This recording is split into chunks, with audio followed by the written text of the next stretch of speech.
Hello, you wonderful men at the Good Men Project. Allana Pratt here, your intimacy expert, with your question that I've pulled up here on my computer. It says, Allana, what are some of the best get-to-know-you questions to ask on a first date? All right, so right out of the gate, I'm not the kind of person that believes there's a right and a wrong, that you got to do it perfect or it's not going to go right because you're not enough and you need the perfect question in order to be enough. Like, I'm going to be really rigorous with you to remember that the best thing to do on the first date is be you. And I know, God, like, what the hell does she mean? And how do I do that? And I need the secret recipe and I need to make sure I do it right. And I don't want to be rejected. And what's the best this? And okay, I love your drive to be excellent. That's super awesome. But I just want to be rigorous that the motivation of your question is inspired by having a great conversation, not motivated from, oh my God, I gotta do it right, I'm not, like if it's fundamentally coming from not enough. I guess I wanna be super rigorous with you for you to go inside and really check in. Because a lot of times we just wanna put sprinkles on top of the ice cream cone of shit and pretend we're not scared and pretend we're like totally centered and noble, but inside we're terrified. There's nothing wrong with being terrified. It's the next stage of our evolution.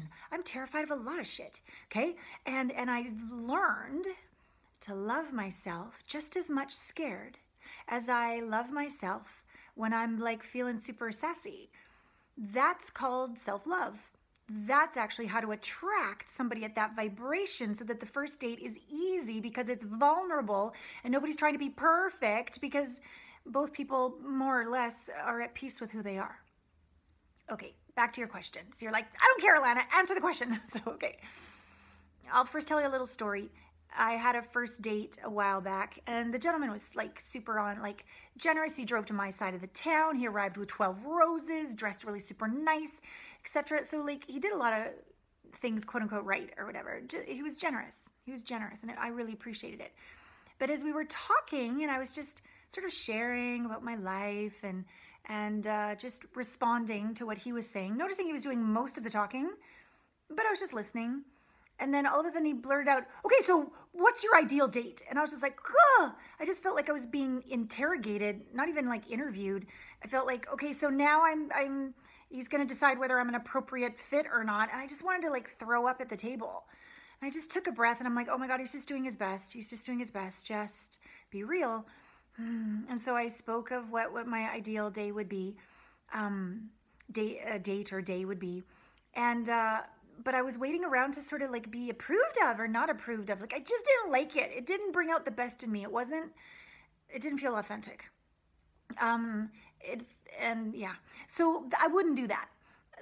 Dating sites do that, for God's sake. So let the dating sites do that. I believe a first date is really about, without trying to be anybody you're not, just authentically listen and authentically share. And it will be very obvious very soon if there is a flow or not, if there are shared values or not, if you guys get excited about the same things or not.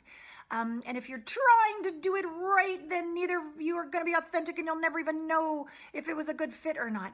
So you could ask questions like, hey, tell me something like when you wake up in the morning that you really look forward to.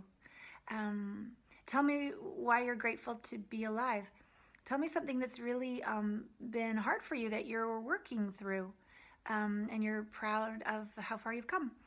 That, you know, just like, to me, those are like vulnerable questions, authentic questions. Or tell me what really turns you on in life. What really, like, you lose all sense of time. Tell me about that. People will hopefully reveal their light, their juice, their values, their essence, if you give them space with non-judgment just to talk. And one thing, that date, which I only had a first date, not that he was bad or evil, but I wasn't feeling heard, because every time I said something, he instantly made it about him and started talking about him. And I just let him take over the conversation. And I didn't try to butt in and make sure he heard me just as much as I'm hearing him. And then he'd ask me something and I'd take a beat because I noticed that I wanted to like try to get as much in because I know I'm going to get cut off soon. I'm like, oh, I hate that feeling. So I just shared what I wanted to share. And then instantly he would like cut in and go, well, then So that's exhausting. Don't do that. I think we have one mouth and two ears for a reason, because we're being invited to be better listeners. One of the greatest feelings on the entire planet is when you're heard with non-judgment. People don't have to agree with you at all, but they just hear you, and you're gotten. Something inside of us rests when we're truly gotten, seen, understood. Make your first date about that, whether you go on a second date or not. Be that kind of profound listener, somebody who really cares, not who's like interviewing them or worried about what they think about them. And certainly don't go off into a future, whether you're going to get rejected or not. You're unrejectionable. Is that a word? Like how could somebody reject you? You're perfect. You're perfectly you. There's never been one like you before and never will be one like you in the future. That's it. They broke the mold on you. You're you. You're wonderfully messy and wobbly and magnificent and everything, you. So you don't have to worry about it. You don't have to worry about being rejected. If it's not a match, it's not a match, but it has nothing to do with you. So just be you, be kind, be curious, and listen, and acknowledge, and praise. And if it's not going well, thank you so much for taking the time to get to know me. I'm not feeling that special click to take it to the next level, but I want you to know I'm so grateful for the time we've taken to get to know each other, and I honestly wish you the best in your relationship journey. Thank you. Pick up her coffee or pick up her glass of wine or whatever you're gonna do. Yeah? If it's not a fit, and if it is, be authentic. Like, you are super cool. I have really loved getting to know you. I would love to see you again. How's dinner next week? Would you like to get back to me on a day that works for you? Or, like, just be real. Yeah. So I guess my bottom line here is you're magnificent already, and you don't need a special line to be better than you already are. You're magnificent. And if for any reason you haven't got to know my work yet, at gethertosayyes.com, please download my complimentary report, How to Be a Noble Badass. And it's not a recipe on what to do. It's more about coming home inside of who you already are to be you.